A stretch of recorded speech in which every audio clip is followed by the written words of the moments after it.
আসসালামু আলাইকুম রহমতুল্লাহ বরকাত। স্ক্রিনে যে আপনারা সংখ্যার ছকটি দেখতে পাচ্ছেন, আজকে আমরা সেটার ইতিহাস সম্পর্কে জানব। আসলে কি এটা ইসলামী সভ্যতার মধ্যে পড়ে নাকি ইসলামী সভ্যতার মধ্যে সে অনুপ্রবেশের মাধ্যমে ঢুকে পড়েছে?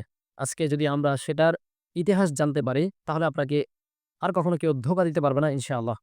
তো ইতিহাস জানতে হলে আমাদের ঢুকতে হবে খ্রিস্টপূর্ব ২২০০ সালের দিকে। চীনের একজন সম্রাট ছিলেন যার নাম ছিল দা ইয়ো। দা ইয়ো ছিলেন খুবই পারদর্শী বন্যার বাঁধ নির্মাণ করতে।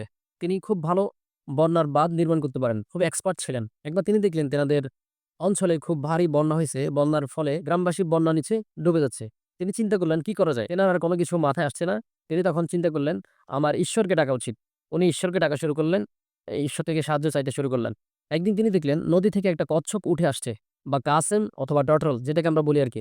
তো সেটা উঠে আসতে দেখতেছেন তিনি। উনি আশ্চর্য হয়ে দেখছেন কচ্ছপটার পিঠে একটা ছকের মধ্যে কিছু ডট আঁকা।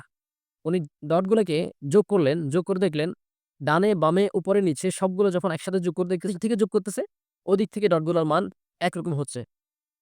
উনি ওই অনুযায়ী একটা বাঁধ নির্মাণ করলেন। ফলস্বরূপ উনি দেখলেন বন্যা নিয়ন্ত্রণে চলে এসছে। এই ঘটনা যখন চীনাবাসীদের মধ্যে ছড়িয়ে পড়ে, তখন তারা চিন্তা করলেন এটা আমাদের দেবতাদের পক্ষ থেকে পৌঁছানো একটা রহস্যময় সংখ্যা।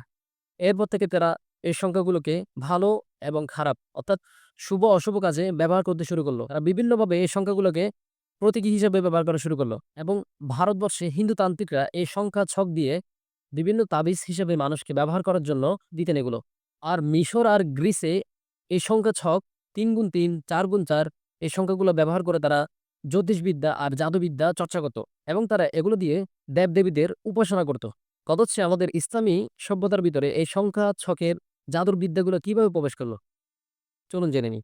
ইসলামী সভ্যতার সুবর্ণ যুগে মুসলিম দার্শনিক, গণিতবিদ এবং জ্যোতিষবিদরা গ্রিক এবং ভারতীয় বইগুলো তারা অনুবাদ করে।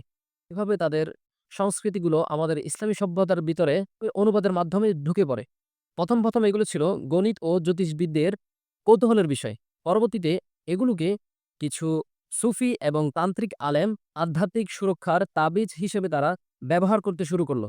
এর আরো কিছু পরে সুফি দরবেশদের মাধ্যমে দক্ষিণ এশিয়া, আরব এবং পারস্যে এর ব্যাপক প্রচলন শুরু হয়। একসময় এই সংখ্যা ছকগুলো মিশে যায় কোরআনের আয়াত এবং দোয়ার সাথে।